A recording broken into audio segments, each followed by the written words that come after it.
right, what's up, everybody? What's up? We are live, and we're doing we had fun last night, man, for a really long time. We got to reach all the time zones. It was super fun, and it worked out really well. We ended up back in Mauka. We're getting a little bit closer to getting some extra scratch to make some more cool stuff for everybody tonight. We're going to talk a little bit more about Mauka, and then we're going to talk about another project that's launching from our buddy Jake Smith and Hiram Corbett. It's Blood Force Trauma, their 7th issue on Kickstarter. John's a huge fan of that. Yes. Tonight we have John Rauch. We talked about him last night. We have him tonight. What's up, John? What's up?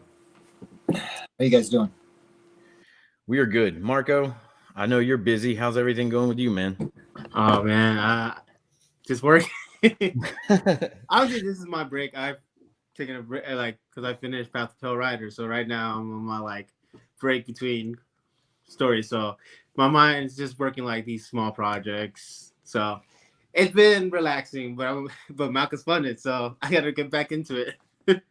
Yeah, that's a thing that it's fun to do, is get revamped into something. I was talking to Justin Greenwood today, and he was saying that every time you kind of start working on a project or something, it's almost like taking a gamble, on how much energy you're putting into this. And, more times than not, everybody just goes balls to the wall. So having multiple projects at one time is a very complex thing that a lot of people do. So my hat's off to you on that one. Yeah, I'm still trying to figure it out. I'm still gonna get it. Try to plan it all out. But right now I'm just working my ass off. I think it's the secret and the curse, right? That Jack Kirby mojo would not have happened without the deadlines. Yeah. Yeah. Speaking of putting your everything into something, my daughter's been drawing things obsessively all day today, and she wants to show you, Marco. Go ahead. Oh, nice. We can put that in the first book in the back. Yeah. And then, it's all backwards, but yeah, she's just making little things to hold up in the background, apparently. But it's you have the lettering down. That's good. Yeah, my daughter Aaliyah did the other one. My daughter Allie did the first one. So it's they're getting jazzed about it. As a matter of fact, they were asking me the other day if they could give me money. I was like, not only can you not give me money, but you probably can't read this book. Yeah, the first 7 pages is already rated a little rated R. Yeah, it's been pretty cool though. Are you excited? Yeah. They enjoy the streams, and anytime I talk to anybody, they always enjoy that, but they do get wild as hell over here. So if you see crazy sugared up children running around in the background, that's what it is. It's all welcomed. I don't mind. Is that a blue moon? Yeah. Oh yeah.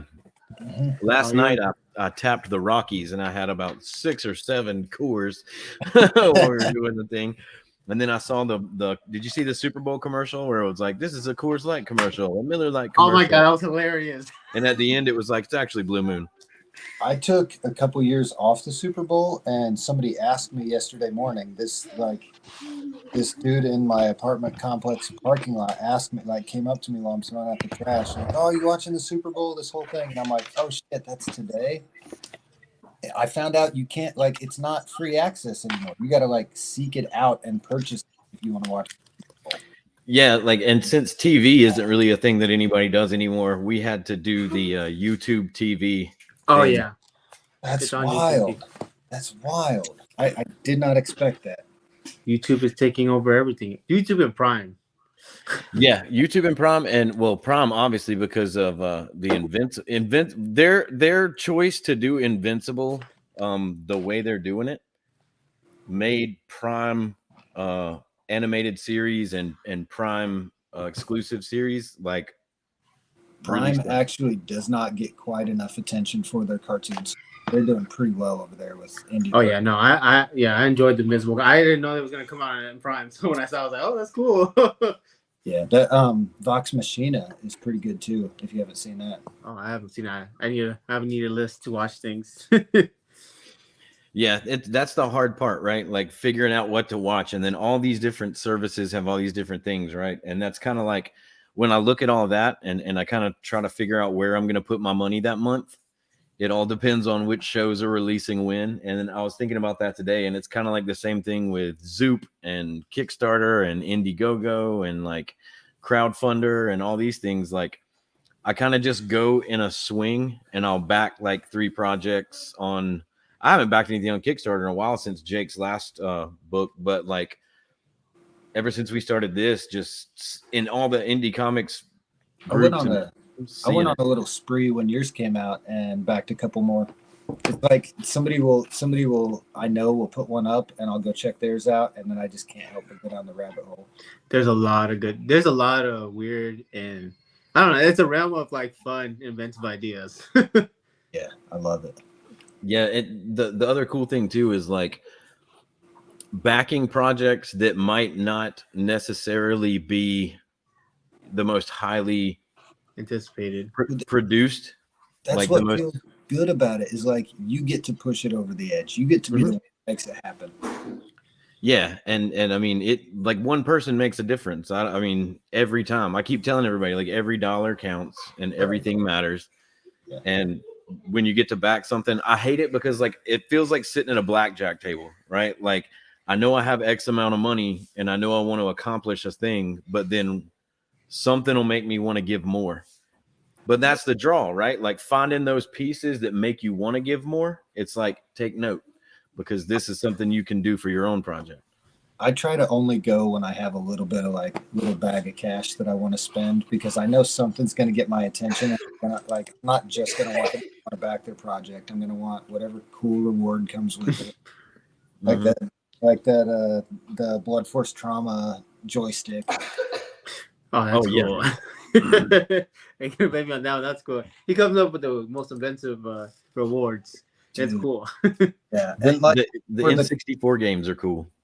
For the spirit of that comic too, like to have a fight game controller arcade stick is rad.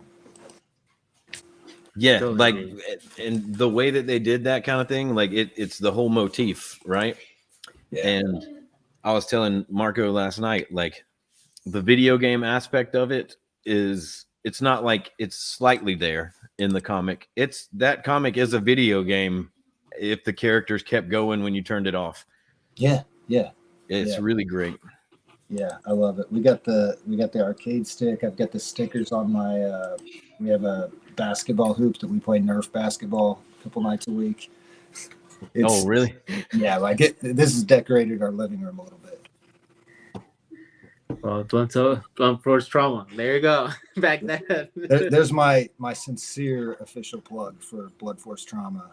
Me and my 9-year-old and my 11-year-old love it. I do too. And like the cool thing was the first time that I backed it, I got the sticker pack that came with it. And, you know, they got more money than they thought they were going to. And they added stickers. And like I was sitting there thinking like, man, like what am I going to do with these stickers? Because I was going to like hold one and put one on something. And then I was like traveling back and forth between Colorado like every other month. And my luggage looked like everyone else's. So I just slapped the Blood Force Trauma stickers on my luggage. And it's like they have that nice sheen to them. They have those vibrant colors. Like I never lose my luggage. I know which one is mine. Blood Force Trauma all around the rim. So that's definitely one of the projects that we want to talk about a lot tonight is Jake and Hiram's Blood Force Trauma. I'm going to post a link in a few different places so everybody can see. One of the people in the comments. Go ahead. We do have a comment to see if we're gonna do the next issue on Kickstarter. Yeah, I think at this point we don't know. We're gonna plan for it. But Marco and I we love indie comics, we love indie projects, we love all that stuff, but we are also massive sellouts. So Image, Dark Horse, all you guys, if you're looking, pick us up, man. We'll hit those deadlines, bro. It's not hard. But yeah, Kickstarter is great. So John, what drew you to Blood Force Trauma the first time? I mean, the cliche answer is the colors. Like you've seen it, right? Like it's like, oh yeah, if you go to Walmart and you buy the neon Sharpies, it's that. And it's a fight game. Like, fuck yeah. Like it checked a lot of boxes for me. Just like I think I was on Facebook or Instagram and it popped up in one of those ads. And I don't know exactly what they did to promote it. So maybe I'm wrong, but I think it was Facebook. And it like I didn't know Jake. I talked to him after I funded, but like I thought it's just fucking cool and wanted to be a part of it. That's the thing, man. The first time I met Jake, it was like he was doing the whole like the con circuit, right? And at the time he was living in Nashville. And so it was like he came to Charlotte and I got to meet him. He was sitting next to Kyle and didn't have a lot of money, really was kind of trying really hard to just kind of do his own thing, and like everybody kind of flocked to him. People were saying that like he has his own style, but it kind of he's like the little James Heron. And if a lot of people don't know, like James Heron for a long while was considered like probably the tightest dude in comics right now. He has a very good handle on his style. And so for Jake to kind of be lumped into that thing with having a handle on his own style, that was super cool. I thought that was great. And I love backing anything that he does. So Can y'all hear me? Yeah, we can hear you. Okay. So what I'm going to do is I'm going to pull up one of the things that Jake did for us actually here in a second and kind of show that. And we can talk about some of the colors that are going on that John was talking about. So oh yeah, no, I get inspired. I want to work with higher saturation colors, but sometimes it's too much for me. So when I look at his work, I'm like, wow, that's so cool. He does that, but it takes me a while to do high saturation, but he makes it seem so easy. Yeah, that was kind of one of the things that I was wondering about is like, how does he do some of the stuff that he does, right? He does make it look really easy. He actually did hold on, I'll go grab that. As a matter of fact, will you open the bottom drawer over there and get my Deadly Class thing? Wes Craig was like not far away from us, and we were kind of tabling, and he did a Deadly Class commission for me. And so I'm trying to get the girls to go grab it right now. And I'll show it off, and then I'll show the thing that he did for us. So this. Oh yeah, his style is so unique. I can definitely tell when it's him. Yeah, man. But like, what's even cooler is on the back. I have where he changed his mind. Yeah, I do that too. It's cool to see that. He was doing this one, and then he was like, "No, man, that's not good enough." And he did this, and that's actually the first time that he used one of those tones that you put on the paper. And so it was cool to watch him like go through it. But yeah, he did this for me. If you look in the background, there's like little headstones, and one of them says, "Wes Craig, what a man." And yeah, it was just really cool, man. Like he has a very unique style. And here, go put that back. Let me try to pull up one of the things that he did for us. But yeah, talk about a little bit of what Jake does that's cool. Sorry, I got cut out there for a bit. I'm back now. No, it's all good, man. It happens. We're kind of figuring out the stream deal.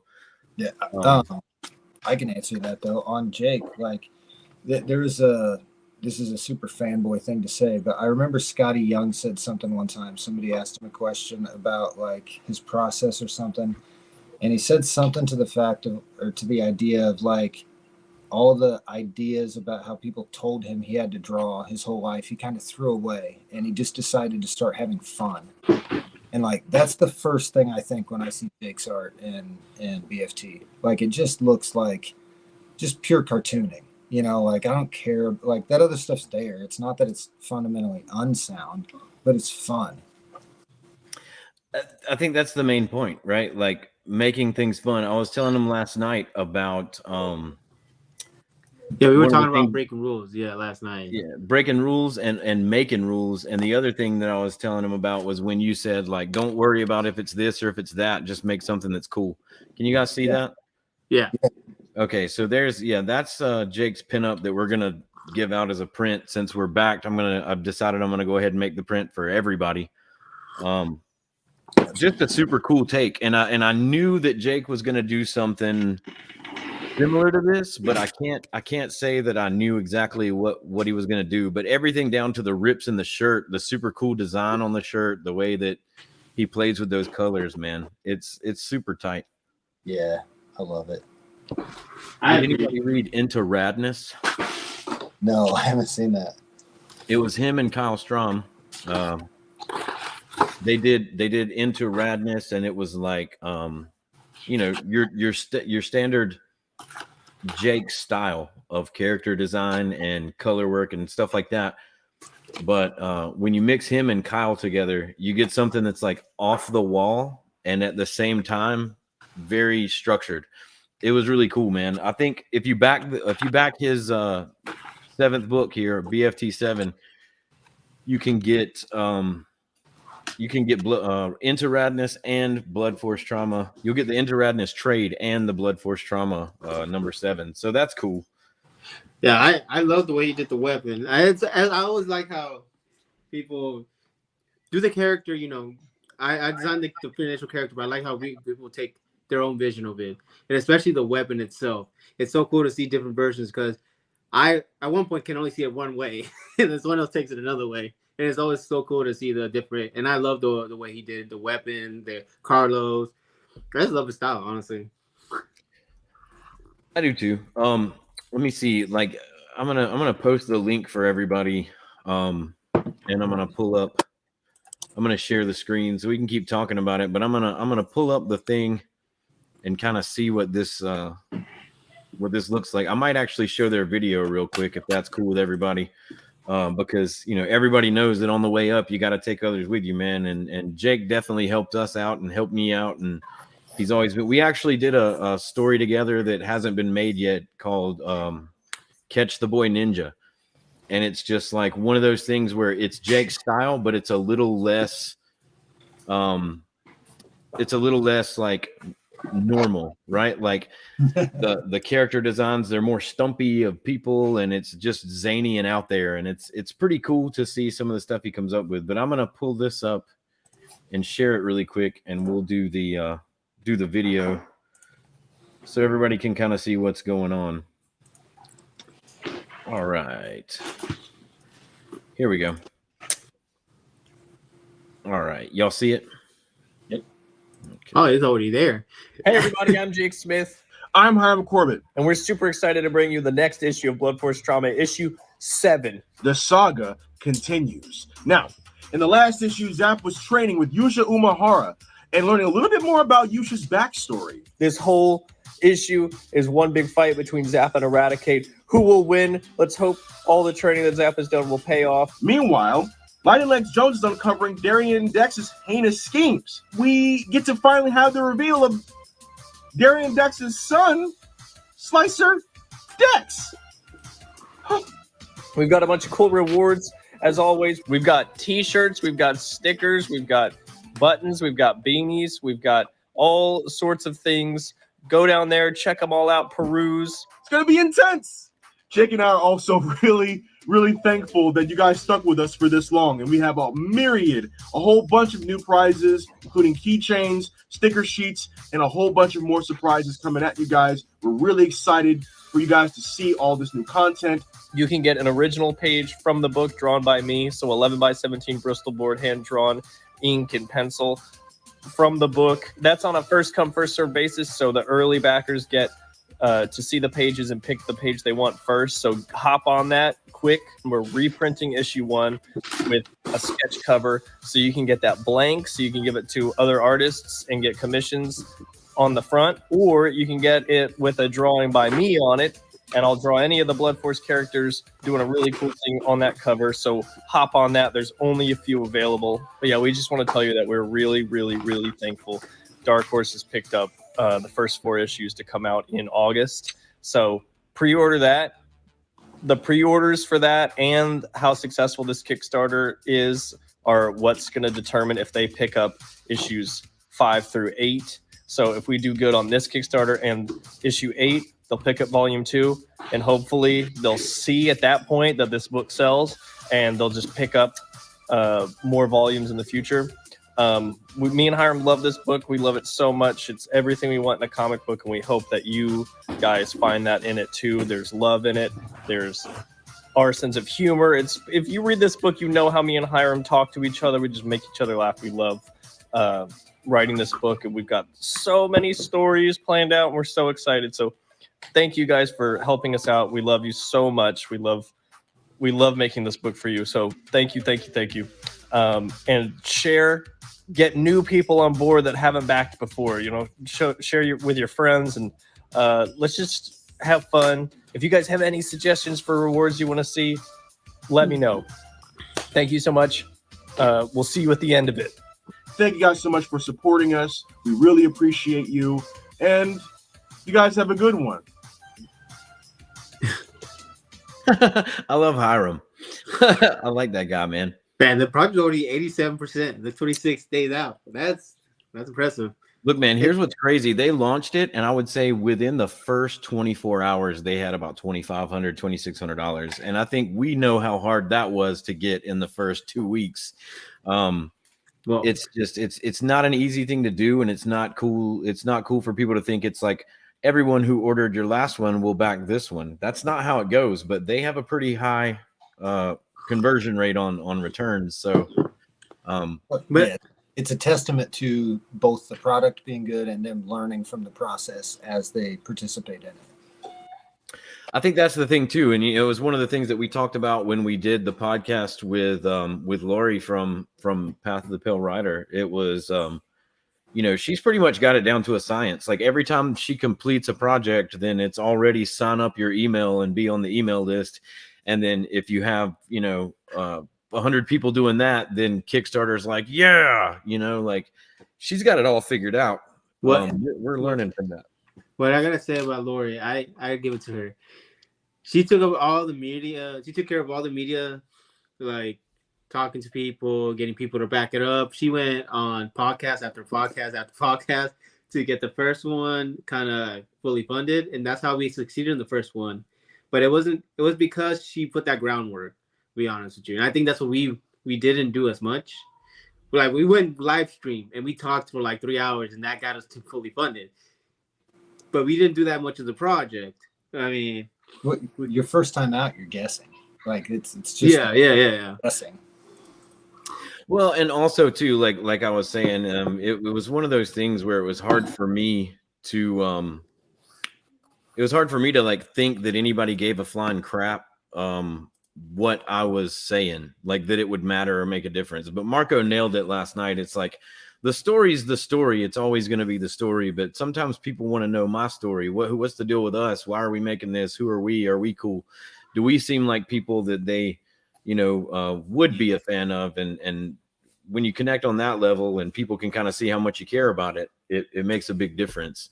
So a lot of the stuff that they're able to do, man, I mean, it really makes a huge difference, And I also think they're just doing what they want. They're not really thinking. They're enjoying what they're doing, and they love the idea of people coming and backing them.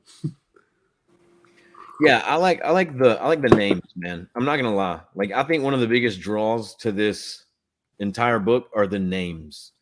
So, like, we're watching that video and they're saying things, and like, I follow the story, but like, it's been a minute, and I haven't reread it. And that's also fun, rereading before you order the next one.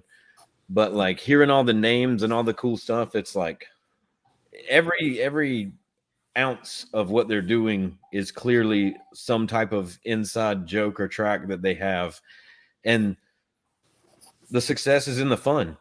Yeah, it's got that feel of like watching Ninja Turtles and early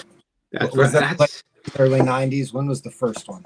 But like, as a kid, I remember that, and it was like the same kind of freaking weird, like it, you could relate to it, but it was also out of nowhere.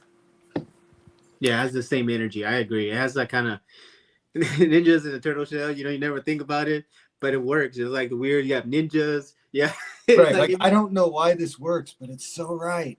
yeah, exactly. You know, one of the things that I really enjoy about Ninja Turtles is well, I was watching Kyle on Whatnot, and he was doing some remarks and doing different stuff like that. And one of the guys was like, "Man, can I get one of those packs of like, you know, cards that you have?" And so he started giving out the Bebop and Rocksteady and the Twig like trading cards or whatever. But when he was talking about doing the cover for Bebop and Rocksteady Hit the Road, he was like, "That's my favorite thing about Ninja Turtles, are all the side characters." And Yeah. so I look at Blood Force Trauma and I think to myself, all the main characters are like the side characters from a Ninja Turtles thing, or like, does anybody remember the that fits Jake's style too? You remember like Motorcycle Mice from Mars Yep. Yep. or Street Sharks? Yeah. Jake does a lot of art with like That's- kaiju and stuff like that. Yeah, And it works. It's doing like a Stranger Things deal with, you know, that genre from our childhood. Like I want there to be action figures. I want there to be kids stuff I can play with. Yeah, you know what? Honestly, does anybody remember the spread covers where it was like one of the variants? They had a guy that does like 3D models and 3D printing. He basically made the cover look like one of those cardboard and plastic shrink wrapped action figures. Oh damn, Oh, yeah. that's Don't tell Kyle, but I was so like just let down that it wasn't an actual action figure. Like stuck Watch to the Kyle pops up in this screen. Was like, like it was like, oh man, I was hoping that this would be like an actual action figure stuck to the thing. But you know what? That seems like it might be something that they would do later on. I feel like that would be something that Jake and Hiram could do with maybe one of their next projects on with Blood Force Trauma, is maybe get some of those action figures made. I mean, I'm that sucker. I'll buy them. I bought the joystick. Oh yeah, actually, man. did you? So what Lori did, she found someone. She made a. I think she showed you. She made a pop miniature. You know, the pop Funko miniatures of the two main characters, and it was so cool. And I think that's where she showed me. I kind of geeked out because I drew the characters, so seeing them in like an action figure, I was like, "Oh shoot, that's amazing." Yeah, she did the Funko Pops. Yeah, Yeah, she we did the saw the Funko bear. Pop. Yeah, Big James. The Big James, and also she did the first one, Jude. We took it to a con, and everyone asked, "Is that for real? How many do you have of those?" And he was like, "Oh no, I only have like 3. They cost a lot, but she did it. She made the little action figure, and it'll be worth it to kind of in the future maybe make figurines of our characters. You know, That's a fun goal to have. That's awesome. That is cool. And I'm literally sitting here lost in thought on like what style of action figure would I do if I could get the old school G.I. Joe with the rubber band in the middle. Nope. I'm gonna pause you already. Do you remember that Street Fighter Chibi game where they had they were short and they had the giant gloves and Yes. that's the style you need. he's like, "I got it. Yes, that's it." Yes. Man, that would be so tight because they were truncated. Yeah. The arms were like that, the shoulders were wide, the hands were big. So if you have the big hands, especially with Carlos, dude, if you had the big weapon, that would be so sick, man. Like we could do that kind of stuff, and that would I'll be be cool. down. Yeah. I would love that. I posted Well- anybody watching the live on YouTube or on Facebook. I posted the link to Blood Force Trauma. I'm gonna look and see if I can get it posted a few more times on here. But yeah, just go to Kickstarter, type in Blood Force Trauma, and it'll come up, and that's definitely the place you want to be. Check it out, back some of the stuff. I was gonna look at some of their rewards and see if it stacks up. John, do you happen to have that joystick around? Yes, I do actually. Of course, you're not gonna lose something like that. Yeah, check this out. Oh wow, that's so cool. It's like, how do they find the joystick?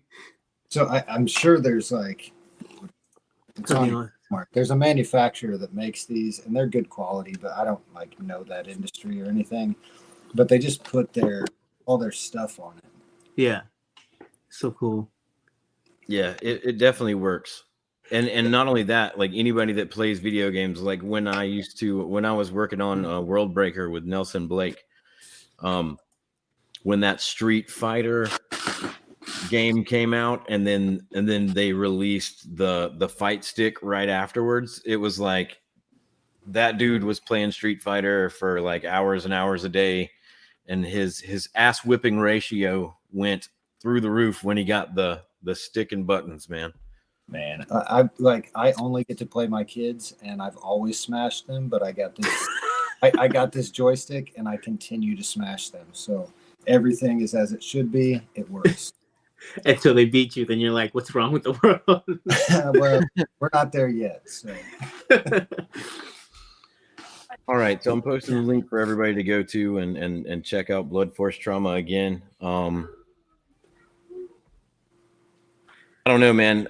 I can't tell what I would do if I got to just kind of be in charge of some of those. Like if he called me up and said, "Hey, man, what would you do for a reward for Blood Force Trauma aside from the action figures and stuff like that?" I can't really think of anything out of the box that they haven't already done. Also, those you remember those little wrestling guys that you'd get out of gumball machines? Oh yeah, the little they were like there were the hard plastic ones, and then there were the ones that were slightly bendable. Yeah, the slightly bendable ones were the good ones. Yeah, those were tight. Honestly, to even step that up a bit and just take it to the next level. Do you remember the pillow things that were like that? It was the wrestling buddies. Yes. And, dude, I had like 8 wrestling buddies. Yes.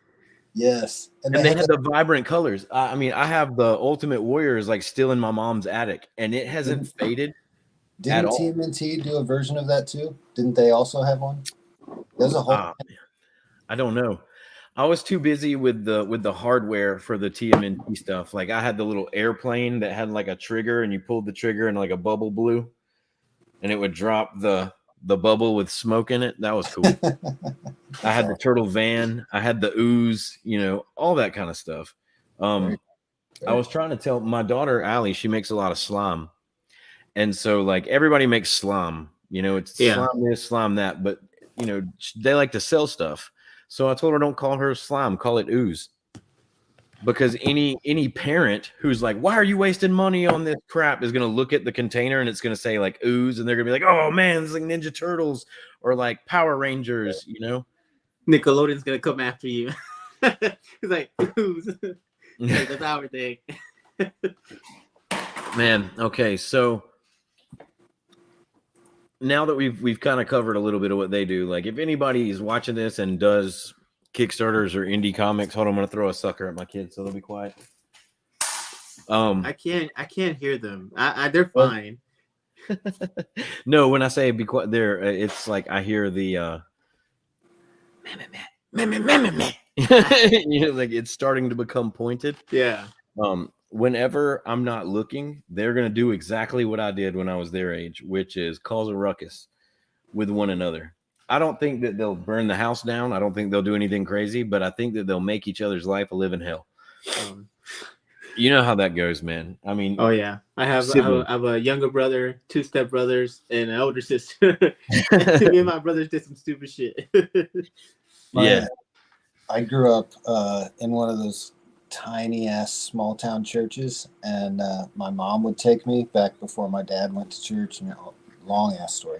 Anyway, there's one time my mom was singing a special from behind the pulpit, and my sister and I were fighting on the front pew until we fell off onto the floor.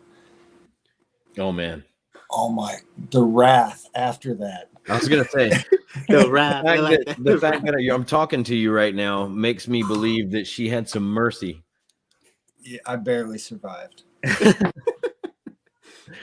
Well, sitting here talking about all this kind of stuff, looking at this Blood Force Trauma and some of the other projects that are out there, Path of the Pale Rider, Mauka, there's a lot of things that people are doing right, and I think that one of the things that I like looking at in some of these groups is maybe some of the stuff that's not really what you would look at and say like, oh, this is the person's idea of like the final phase of their artwork, right? Like, I think it's cool when you go on Kickstarter and you see projects where there are people who are clearly still learning how to do this, and you know, you get to back them and you get to support them and have them go through the process of making something from start to finish.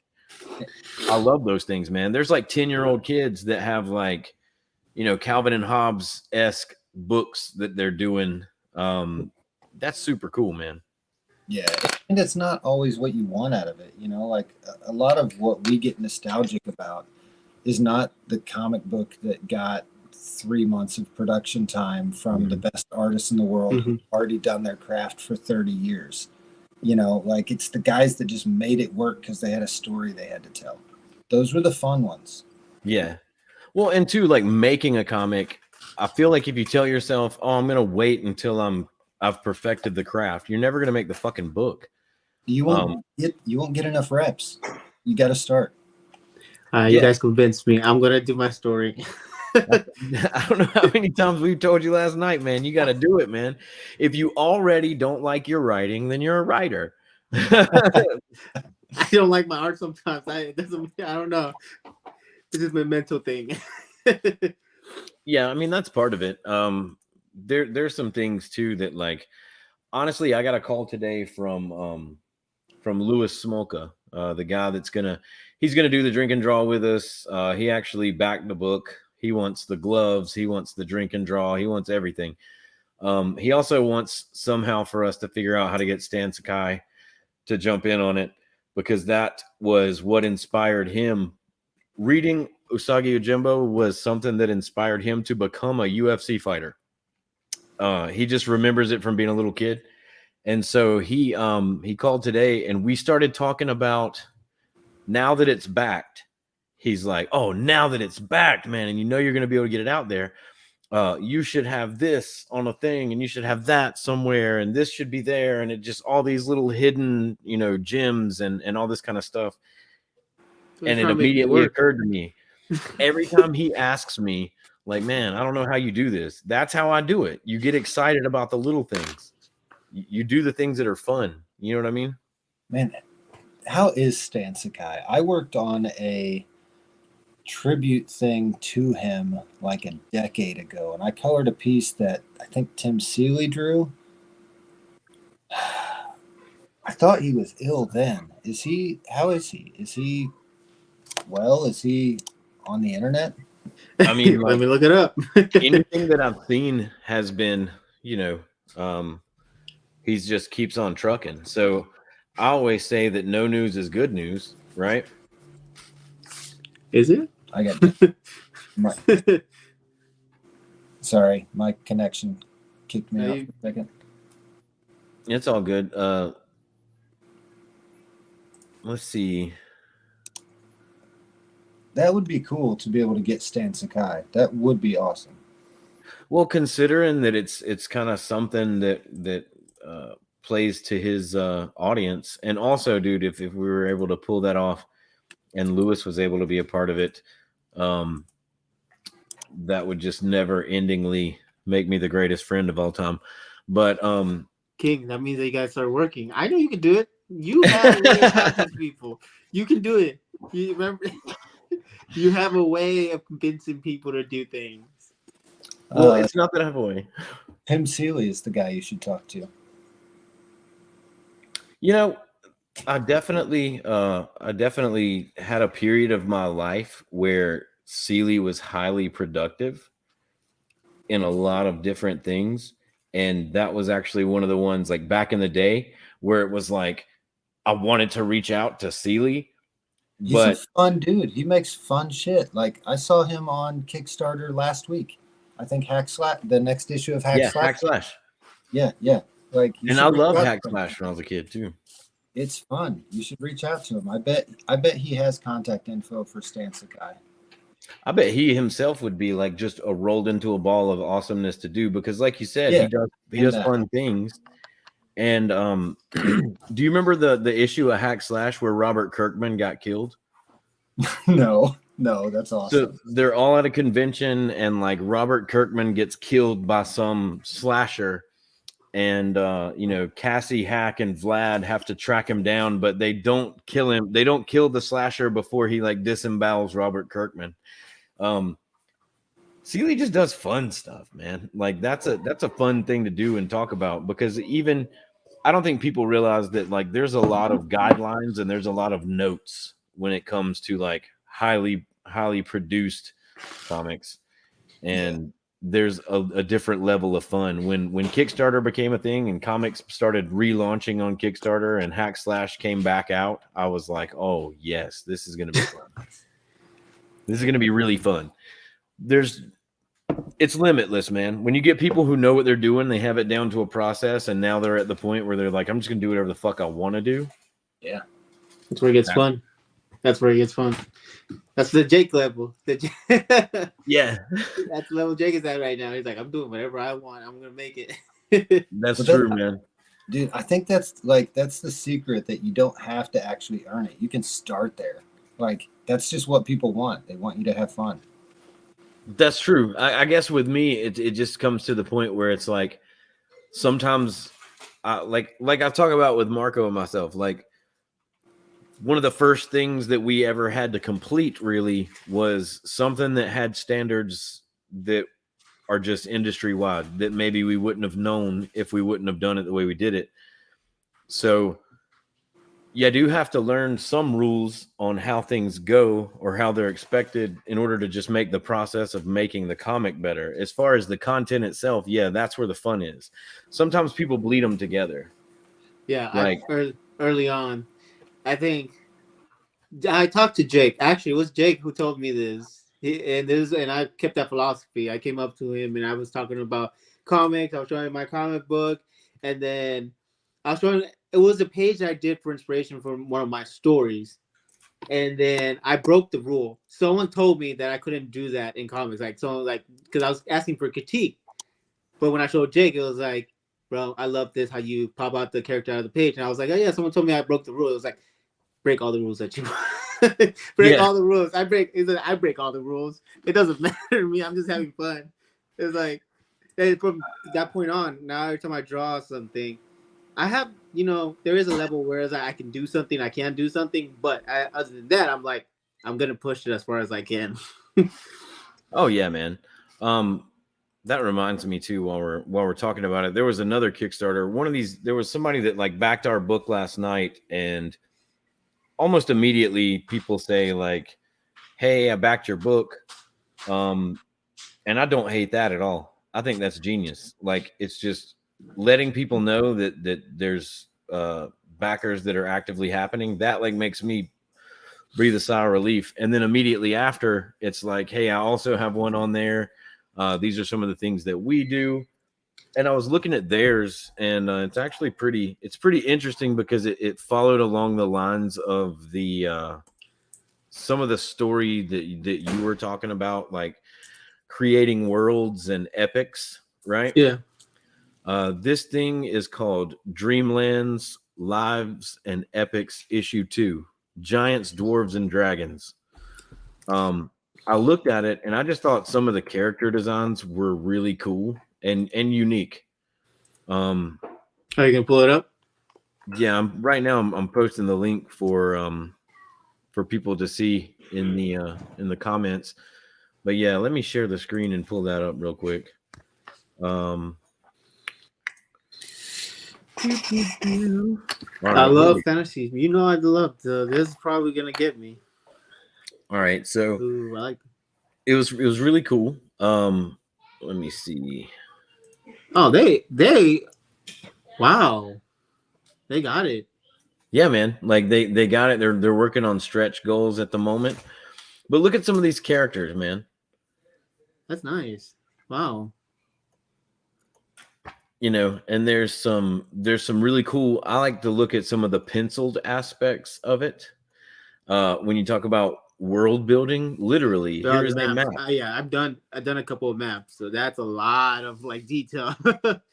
Yeah, and then when you think of like a mixture between comic, manga, some of these like short strips and things like that. It's almost like a combination of those things, right? There's this huge world, there's neat art, and like even this, like some of these characters they're just kind of unique, man. It's almost like there's 12 styles happening all at one time. This thing's cool. Look at that. Oh, that reminds me. I did like a rendition of God when I was doing something that like I was doing like a little short comic of like 7 days, and that's what it reminded me of creation. Yeah. Well, you know what? Honestly, a lot of people have done some biblical-ish things because that's a place where everybody interprets, right? Oh yeah, I mean, comics can't be that. You can't be really religious in comics because it's meant to explore what's not in the realm of reality, I guess you'd say. Man, I just like looking at some of this stuff, and it's like, Yeah, they have great concepts. I do like the character, I like that landscape on top. this thing is neat. I don't know what's going on here, but this is super cool. No, the artist has great concepts. Yeah, and getting it done, man. Like getting it done. Really cool, like little rewards that they do. And honestly, they back other creators, man. Like I'm That's not gonna cool. lie. At the end of the day, that's something that's gonna always push me more towards somebody's work, right? If they Yeah, back no, other. yeah. I'm a backing other people. It's always great. Like what they did is perfect. That's the communication we kind of needed in our project. It's like talk to actual indie artists. I think that's what if we do Kickstarter again, it'll be that focused on the talking to indie artists and people who are they out there. Because people like on Instagram and all that thing, it's harsh. It's harsher. You know, they only want like a 30-second drawing, 30-second announcement, and it has to be catchy. Yeah, and also too, it's like if you're talking to a bunch of people that you basically know and talk to every day, they're used to scrolling on you, man. Oh yeah, that's yeah. My posts on Instagram don't get anything, but once they reach people that don't know me, they're like, "Oh look, yeah, nice." Click. I don't They're know if too you're censored onto my stuff already. like a couple of I want to say the middle of our project, the middle of our campaign. I was looking through like reels and stuff like that and stories, and there was one where this person drew a dragon, and while they were drawing the dragon, it was like, yeah, man, this gonna be the one. This gonna be the one that's get us out the hood. This gonna be the one that makes it Oh yeah, all. I see And, that. and I I come see that. back and there's 2 likes and two comments, and they both me. I shared that when there was like 18 views on it, right? And they literally reached out to me and was like, thank you for actually tagging me in this. And when you shared it, and then 3 days later, they were up to like 4 million views and 8,200 shares. And I was like, that's what it is. It had nothing to do with me doing it. It had to do with 8,200 people just like me doing it. You know Yeah, what I mean? yeah, I know. I totally experienced like that's why. At this point, I'm never gonna get like when I post something, it's not gonna be the way I'm gonna get discovered on art. That's why, because at the beginning of this process, it's like Instagram. I was like, oh yeah, I'm gonna make amazing stuff, and I'm gonna post it. I'm gonna get a whole bunch of likes. I'm gonna get a bunch of attention, but I would make amazing art, and then I'm not saying the art's bad, but people with less quality will get more likes than me. I'm like, okay, something is going on. Something I'm not understanding, and this thing is wrong. So I came to a point and it's like, never gonna understand it. I'm just gonna do whatever I want, and I'm not gonna depend on this anymore. That's true, man. And like on the reels too, the reels, I did a test. I said, okay, I'm gonna do one of my paintings on the reels, see what happens, compared to the drawings that I do, and the messy drawings win after the painting. So I'm like, there's no point of me putting finished pieces anymore. Yeah. it's all a matter of like what people enjoy. Well, apparently, I've built the culture around my sketchbook. So, and well, people who back this book are gonna get that sketchbook. I just gotta put all this shit together. I was like, yeah. So I'm gonna try to create through years of like, I have 3 sketchbooks that I finished before, and I gotta go through to see which one to make the first one. Oh yeah. I don't know. I would, like stuff like this. I'll be like, it'll be pretty cool to show people like in the process. Like, I'm not always amazing. Sometimes, like I can do a portrait, but then I do a sucky ass drawing on a figure drawing. They're like, nope, I'm done. You know what? It's like it's just really interesting to kind of see what draws people in. Like when I did my the book that I made, it was called my sampler. It was the King Eddie sampler, and I did it. The cover, I couldn't afford any more art, dude. Mm-hmm. Like I was tapped out. I was done. I had already sold my soul 25 times to like pay for all the different things that I could pay for. So the cover, I just kind of like clipped and pieced together like different procedural and process parts. Like I always save like the storyboards, the thumbnails, the sketches, and then like the light pencilings, the inkings and the colors and all that kind of stuff. And I kind of pieced that together. And I think that was everybody's favorite part about the book. It wasn't any of the stories. It was just like the cool pieced together sketch process of the cover. Like that was super cool. Yeah, you can never guess what people want. That's just like so difficult to do now. It's like, what the hell? I bet if I post on these scribbles that mean nothing, people are like, oh, like the concepts are so cool. I'm like, okay, thank you, but I'd rather not show you that. But see, that's the thing. We sit here and we say to ourselves, like, "Oh man, we can't predict what people want." Yeah, we can, dude. Just post everything, share everything that you do, share all the parts of the process, and out of all of that, they're gonna like something. And if they don't like any of it, then that's not the people you were looking for in the first place. So we say that it's just hard to do. That's why for like Instagram and all that, I am gonna keep posting things, but I think I focus on my sketching, since first of all it will help me develop a language with my hand. You know, if I ever want to just do a comic by hand, it would be pretty cool to see what happens, because I do draw way faster when I do traditionally than I do traditionally, and the characters always come a little funkier. Yeah. You know, there's just different pieces of it that you kind of tighten up as you go. And you develop your own little thing, and like, hey man, you're gonna have some sketch cards to do for this. That's gonna be fun, because that'll kind of get you going for like things that you do at cons. Yeah, well, I don't even know. Did sketch cards, was it just portraits or? It's like it'll be like an indexed card size thing. And remember, you said like, oh yeah, man, I can do quick little sketches of a character.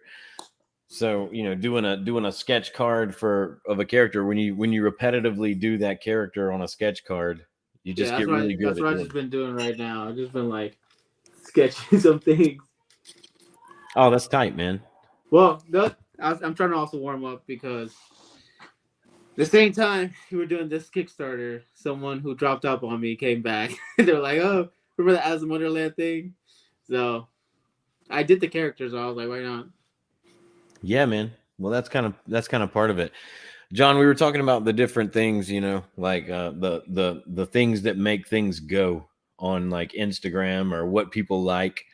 Right. And you can't predict it. It's sometimes it's sketches, sometimes it's this, it's the process, it's the final product. Oh, no, I got to a point where I predicted it. Just no one wants to see my finished work. They just rather see my sketches. I think to some degree it's also like figuring out what you are and letting the people that like that find you, like over some period of time. Like and that's true in that sense, because sometimes I'm all over the place, because I want to do comics, but I also love painting in a sense of fantastical, like right. constant. And it's like if I post both of them at the same time, people are confused with what I do. initially, but also there's a group of people that are like that. You know, like there are people that have those two interests too. That's a cross section. The other I thing just- too, like the algorithm, right? Like everybody's like, I blame the algorithm, but Fuck the algorithm. You can only give that so much attention, and then you just got to go with the things that have always worked. That's what like. That's what I'm saying. I'm just gonna sketch and keep doing little reels. they get more like my. I mean, I'm still gonna post my finished work if I want to, but that reminds me, I'm gonna grab my thing real quick at my sampler. So keep going, I can hear you. oh, okay, yeah, no. I was telling him that no matter how much I like, I'm very like trying to clean up a piece to a point where it's like, okay, look, this looks amazing. Right. It's not gonna get attention. So at this point, I just don't care anymore as much if who sees it anymore. It's in a sense, it's like it's there. I'm here. That's all. Yeah. That's all. That's freeing. Like if you couldn't possibly create if the whole time you were creating you were worried about the judgment of people outside, right? You gotta at some point you gotta let that go and just do what you want. That's when the best stuff comes out. I agree. I totally agree. I think that's what's my sketchbook is succeeding more than my final pieces because like remember my sketch was like I don't really care. I messed up, but I'm just gonna keep going. Yeah, I've had that experience where like I think I know what people like about my work, so I'm like, oh, I'm really gonna like blow their minds this time, and I'll go like hard in the paint, just like delivering all the details and everything, and then get no reaction, and it's like that's not what they liked. They liked the raw energy. They do, and I've seen some of your final piece, bro. I was a fan. I used to. My mood boards, I'll put some of your stuff on the side. Like, how did you do this? And I was like, I analyzed it, and it always ends up. I always end up doing my version of it, since and at one point, and that's how it works. Is like when you try to even study something, it becomes something you do because eventually you're not going to be able to do exactly what other artists do. Well, that's what like probably most of the stuff you're looking at a month. That's all it was just some study of somebody else's idea. Like, yeah, we're all just getting paid to like try shit on the job. Yeah. I mean, it's an awesome job though, just to get the paint. Yeah, it's fun. It's a fun experiment, and I think people like it. Yeah, and I think Eddie always talks about your invincible coloring, and of course, it's always amazing. So how many? Eddie always tells me that you finish pages like off butt, and I always struggle with that. I was like, okay, how fast am I supposed to? Are they expecting me to finish things? That's a good question I should ask. Honestly, like, don't even go. It doesn't matter. Don't go down that road. Right? Like, if you believe, like, there's lots of stories out there. There are artists, colorists, inkers, whatever, who exist on scales that are faster than any of us can do. And it's expected of them. Right? Because they can do it. Just be what you are, right? Yeah. Like if you deliver a certain way at a certain pace, be clear about that and everybody's cool. Thanks. Yeah, that's good to hear.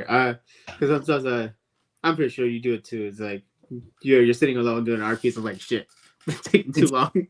It's rough. Like it's rough in those stages where like if you're trying to put together a living that would support a family with like indie publisher rates, you got to hustle and you think about those things, and that's difficult, right? But if you're doing what you want, honestly, I think what people want to hear, like when you talk to a client, is just to say like, yeah, I can do that. It's going to take me 6 weeks, and I can start 3 weeks from now, and just be like reasonably right. Yeah. And if you're wrong in 3 weeks, say like, hey, sorry guys, I thought I could start, but it's going to be another week and a half.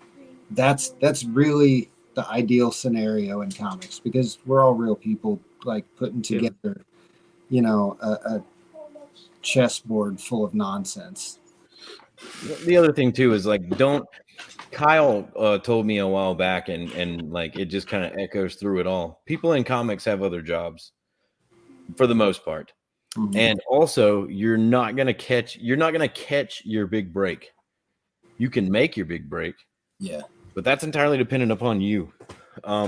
I couldn't find my thing. I'm sure it's probably packed up somewhere, but I did find things that I've kept from like some of my artist friends over the years, and it's like stuff like this.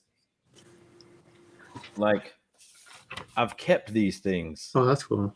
Yeah. like over and over and over again. Oh, why?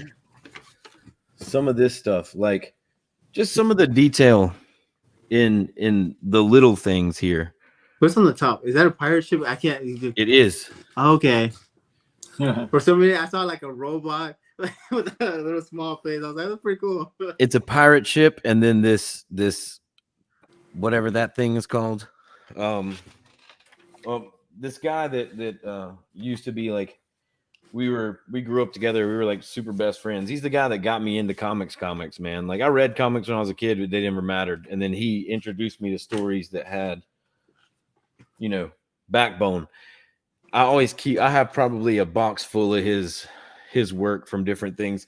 And then while I was thinking about it, dude, somebody whose sketchbooks that I actually like seek out is Kyle Strom, man. The Untold series of sketchbook. That's where it's at, man. Like, and you open it up, and right there, right off the top, you got a cool Batman, you know? That's so sad. Yeah. But there's different stuff. Like, I want to say that the thing that I was most successful with when I was like making things that made people want to look at my sampler books, that made artists actually pay attention to what I did, would be like when I did interiors, like design and layout. And I would use things in the background like that. Mm-hmm. You know, I kind of stole a page from Kyle there. But I like how he puts the little droids in, and you can see there's a difference between like the first page is like tight lines, and then the next page is like super loose and fun. It's at the end of the day, I don't think Kyle gave a shit about anything other than having. I mean, a good time. that's like his sketchbook, isn't it? Yeah, it's just sketchbook. Oh yeah, but I'm expecting all that. Yeah, I'm expecting all that.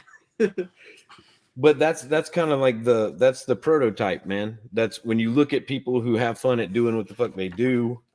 If you're a fan of an artist, that's what you want. You want to see how they think. Yeah, man. And then like honestly, Marco, one of the things that you could do is like all the covers that we were looking at last night. If you had the inks of all your covers, throw them in there, man. Because looking at all the spread covers that Kyle has, I mean, like this one alone, it's cool. just it, you know, and that's the issue that I did the backup story in issue 13. But like, you know, you put a little detail on the covers, you do stuff like that. Putting the inks of that in your sketchbooks never a bad idea. Well, some of them are digital, so I might say I think some of his were digital, right? Kyle works pretty much solely in digital. Yeah, I thought so. I don't know, but for the first book, there's something I think there's a looseness that I have on my sketchbook that I don't have digitally. And I'm always envious that I can do it on the sketchbook way better than I can do it on the computer. And I love the final piece better than the digital version. So that's why I want to do the first book.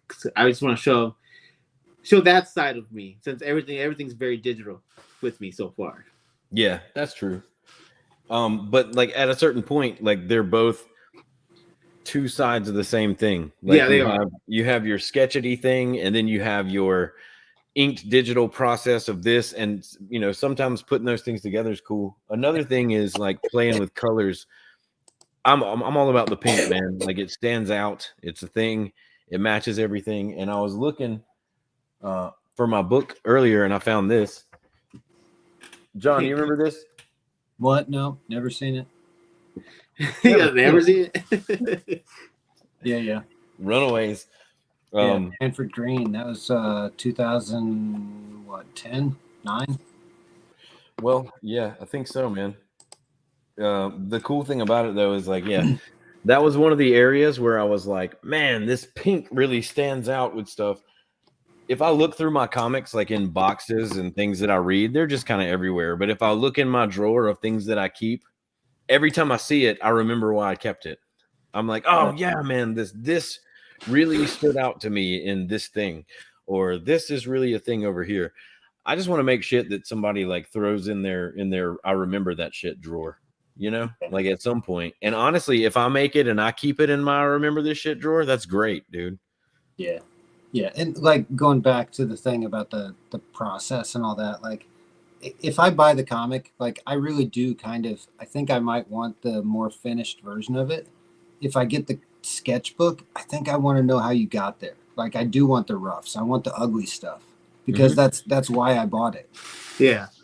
Yeah. That's why, like, usually if I have dead space in things that I'm working on, like, you know how it is, man. You're writing something and the artist says, hey man, I'm working on the thumbnails, or I'm working on this idea or whatever. And they send you these little squiggles on a piece of paper. I keep that shit. And at a certain point, that's what I use as my backgrounds when I'm doing, like, you know, stupid layout pages, like pitches, man. Like when you're doing little elevator pitches, if you're laying it over that process work, and every time you turn the page, you see a little bit more of it, and then you get to the final part. And they're so self-conscious about it. Like we're all suffering from imposter syndrome and don't want that stuff to be shown, even though it's what everybody's waiting for. Oh my God, yes. I have that feeling. That's why, like, on my website, I'm always hesitant to do it. I did it for the little fun Spider-Man cover I did. I put my thumbnails. I was like, all the 4, like, I came with 4 thumbnails, and I just showed the process. But on Tuesday, I was like, I look back to it, I was like, oh my God, why did I do that? Yep. But at this point, I'm like, it's whatever. I don't care. You have to. You got to just let go. That's true, man. You got to let go. And also, people appreciate the finalized piece when they see the squiggle it came from. But you can show them the most hardcore piece of art you worked on forever, and if they just think that it materialized that way, they're not going to respect it as much. But like, you know, Eddie, you know this, but like I think of the fight game on it. Like if you have time to practice your craft as seriously as you can practice your craft. But when it's time to go fight and do the thing, like just do it, put it out, done. You're already done. The time for practice is over. The results will be what they are. Yeah. Go ahead, man. For the book, I might have, talking about like thumbnails, I think I do have the thumbnails for the cover. If you want to add that to the book, it'd be pretty cool.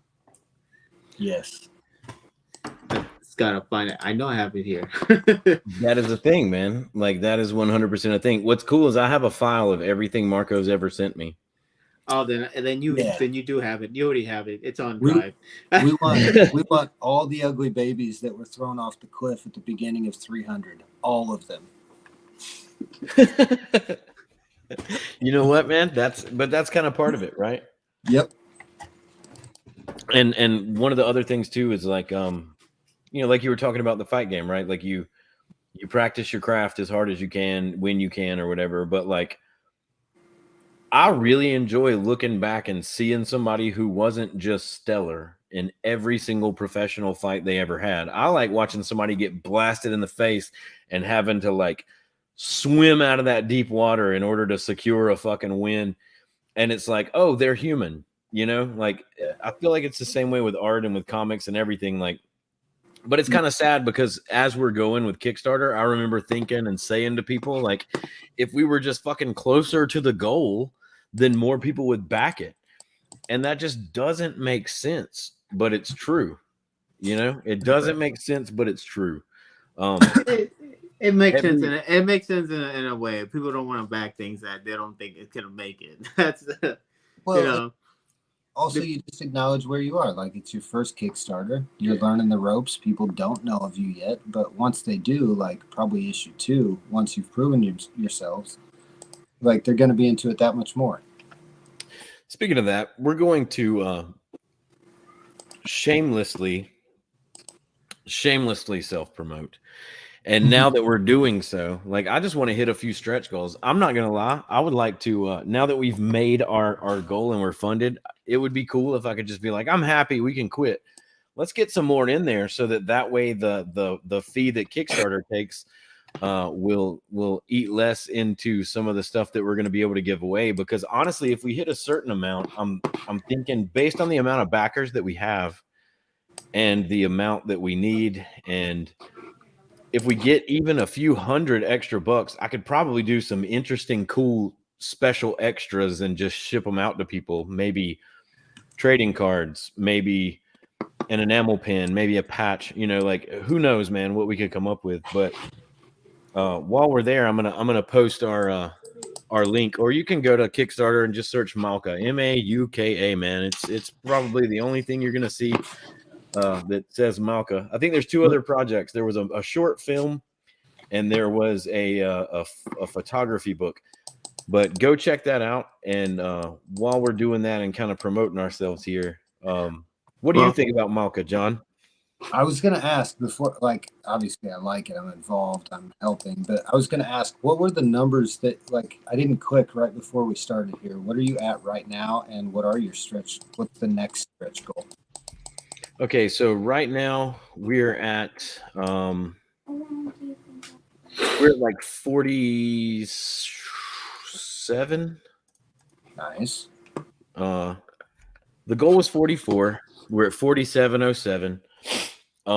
I'm not gonna lie. I think everybody needs to know the truth. Like when you're a creator and you see that things have stalled, you add money to it. So if we add like another $150 to that, then we will have removed the money that I put into it after the fact. And you know, someone help this man.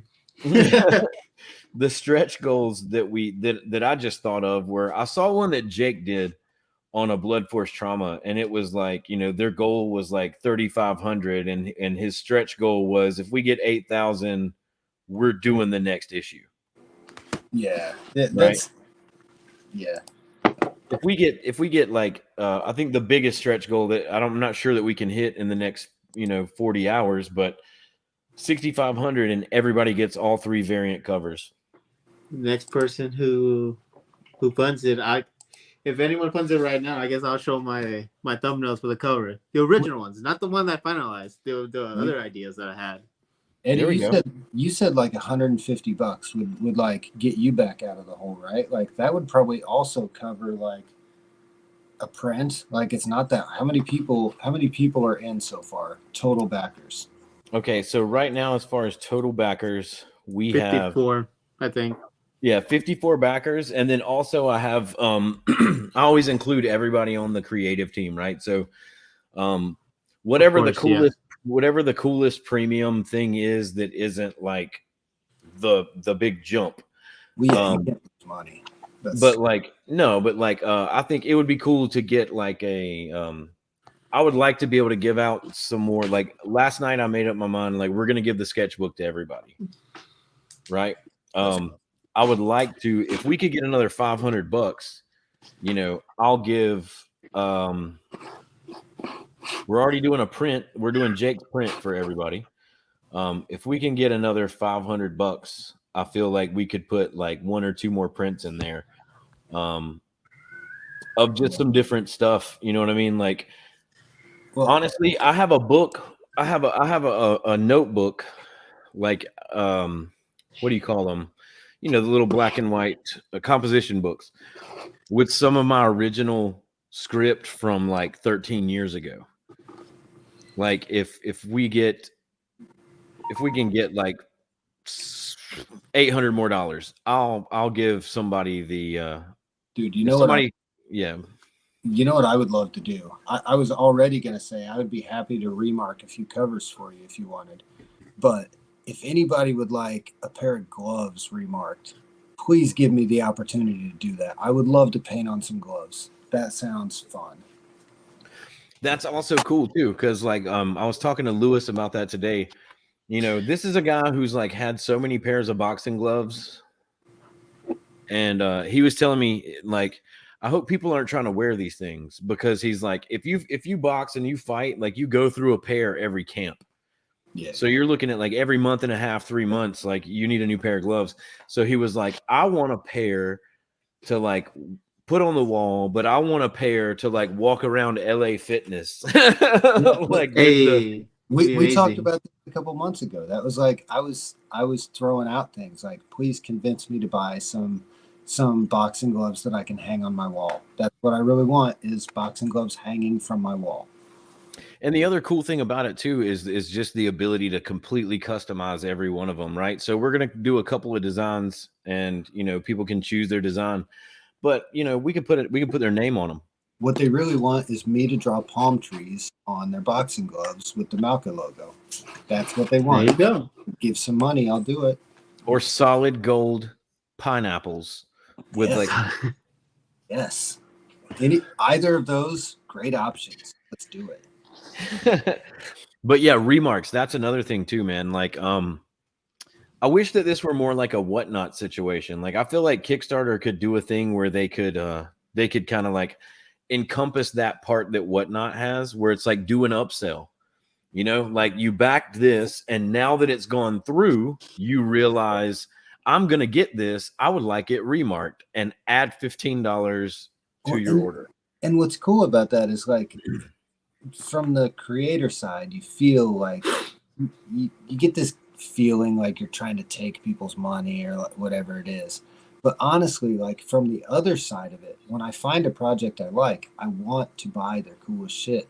That's why I'm there. Like, and if they don't offer it to me, that's their loss. I really wanted to buy their coolest shit. And I don't think I'm the only one like that. I don't. Yeah, y'all can say it's fine. True. Like as a matter of fact, I meant to do that. I was meaning to kind of show something. Oh yeah, Marco, that's yeah. Yeah, I sent it to you because you're the only one that can share it. So I don't know if you would connect it to your computer. Yeah, let me. As a matter of fact, I'm gonna do that right now. I'm gonna put it in my messenger and then pull it up. That'd be cool. I think probably. Yeah. Hey, but we made the goal, and we should celebrate that. Yeah. Very well. And you did gain some of your money back because we did go past the mark that we wanted. That's true. But if we could go a little bit further, man, I'd be so happy. Like the further we get on this first try, what's crazy is like I did a Kickstarter a while back, like a long while back, and it was like $750. And it was so hard to hit that $750. And so when I was looking at this, it was like a decision between, do we go for something that we can attain just for the sake of attaining it, or do we go for something that will legitimately purchase and fulfill everything, legitimately pay an artist some money, legitimately put some stock into the promotion of our second campaign? We have hit all of those things. So the more money we get right now, it's like you get extras, which are cool because if we print and make these extras now, they can become rewards for the next campaign. And it's all an investment in the next step, right? So I love doing that. I like getting the investment in the next step. When you hold yourself to a higher standard. Oh, go ahead, Don. No, just trying to make it, I was gonna say, like, if you hire me to work at your factory and you pay me 1 week, I love it, but I would really like to know that you're gonna pay me next week too. Like, that's a good feeling. Yeah, that's another thing too. Like I remember people saying, like early on with Kickstarter stuff like, well, you just have to be able to fulfill the things, and you don't want to ask for too much because then people are thinking that you're hosing them. And I'm thinking, if you're not factoring yourself into that, like if you're not thinking about at least something that you're using to build a foundation, put food in your stomach, and happy people make great things. Starving people, the creative process is directly related to surviving. So that's kind of part of it. It's the artist struggle. It is, man. It really is. It's the never-ending struggle, but at the same time, you don't have to be crazy. You don't have to throw crazy things out there. I think that we have cool rewards, like the drink and draw thing, man, like that costs us $0. So that reward is super cool. But also, I'm excited because of course, like meeting John and other artists that have already been on the field, it helps. I'm always thankful for every advice that I get from them. So it's cool to just like be invited to kind of that kind of thing. And people who listen, they're gonna be cool too because you're listening to people who actually are in the business and know what they're saying. You draw. You're already a level ahead of me. You draw. Well, you color way beyond my level, so they're going to evens out. Well, actually, no, it doesn't even out. I think you passed me on that too. No, but the drink and draw is fun, and it's fun from like if you can think of it from the fans' point of view, because every artist is also a fan of artists. Like it is like it's valuable to be around people who do what you do, or do what you want to do. That's even more valuable. yeah, and also too, like I was telling some of the people on the stream last night, it's like if you would have told me back in the day when I was like messaging you in the middle of the night, John, like, hey man, we'll work on some things together. If you could have told me like, hey man, pay $250 and you get to be in like a 1 hour conversation where John and Kyle and Marco and Eddie and Lewis and Russ and all these people are just going to be like talking about shit. Like you can ask questions, you can kind of just listen. You can see how people communicate with each other. You can have fun. You can get some art out of it. $250, dude. I would have paid you twice. We can still do that if you'd like. I'm not like I want to cross that. It's too late now, John. He goes, "You're my friend. Now you're stuck with me." So this is where I came to King. I was like, "Hey, look, King." He was like, "I just want to see the weapon. It'd be cool." I was like, all right, let me do some fun angles, and that's what I wanted to do. Some fun angles. And I knew exactly what you were doing when I looked at this, like based off of things that I had already said, things that we had already talked about. Like I knew exactly what was going on. They're standing on cars. They're doing this thing. You can see the weapon point going on right here. You know, like there's an art form to seeing the art form here. Yeah, I've been honestly. This, like I said, this is a year and a half ago, so I think my thumbnailing has become a little bit easier to read. Sometimes I'm worried it's like my ideas are too out there. But yeah, it was always the form.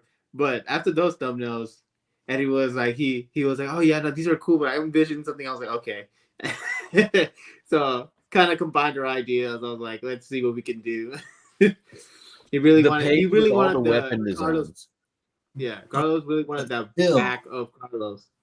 But still, we like seeing all that stuff. Yeah. Like I've been on the email chains where like the designs come in on a Batman book, and it's not that much different. It's the same kind of stuff, and it's fun to see how it gets put together and what gets.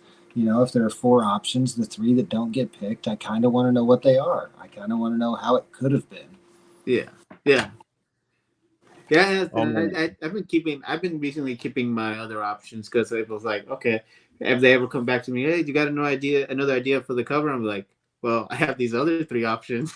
Yeah, if you want to see them, just build a whole library of stuff so you never really have to work again. Yeah, true. I just reuse my ideas. Yes. There's just like a lot of different stuff that comes into it. Like people don't understand that doing a cover is vastly different than doing interiors. There's a whole different thing, and even though it's not really different, it kind of is, and the way people approach it is vastly different, right? Yeah. I don't know if have you guys seen Aaron's cover? Like looking at Aaron's cover, have you seen Aaron's cover for Jake's book? That's the thing. I don't think I have.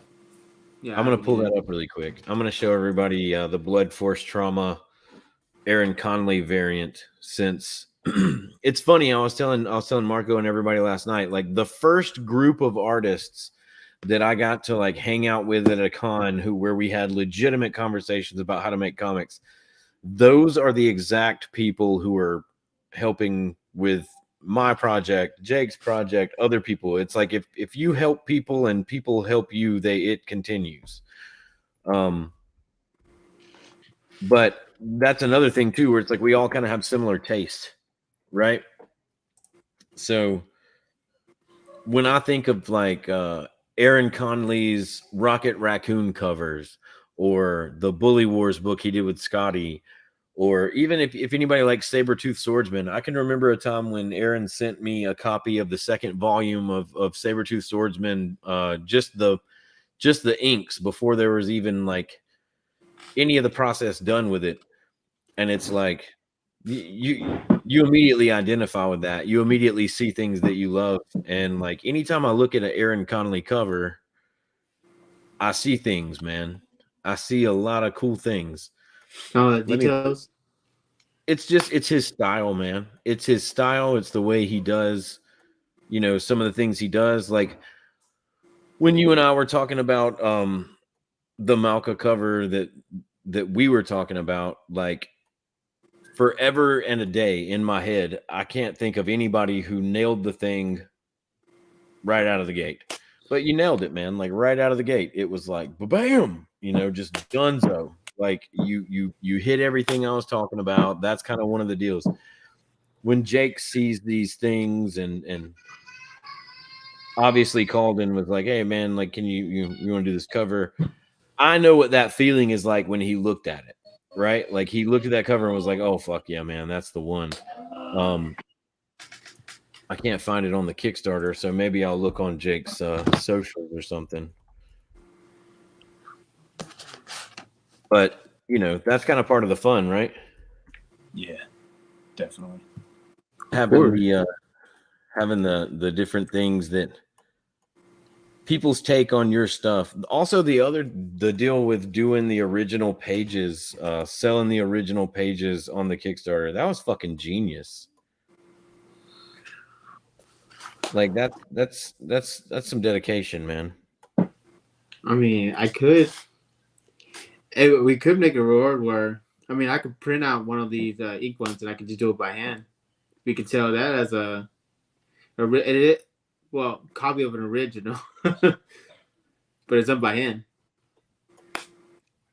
That's true. Like that kind of stuff is what the deal is. But like, I can't find the cover, man. I'll have to share it later. But like, still, we got Conley's cover, and he does his thing, and it's one of those things that like when I was thinking about having variants, like it's not only about like the people who are willing to help and the people who like we talk to or do whatever. Sometimes it's like, you have a style that you enjoy, like Justin Greenwood's cover. I don't think I've had anybody like contributing that didn't seem interested.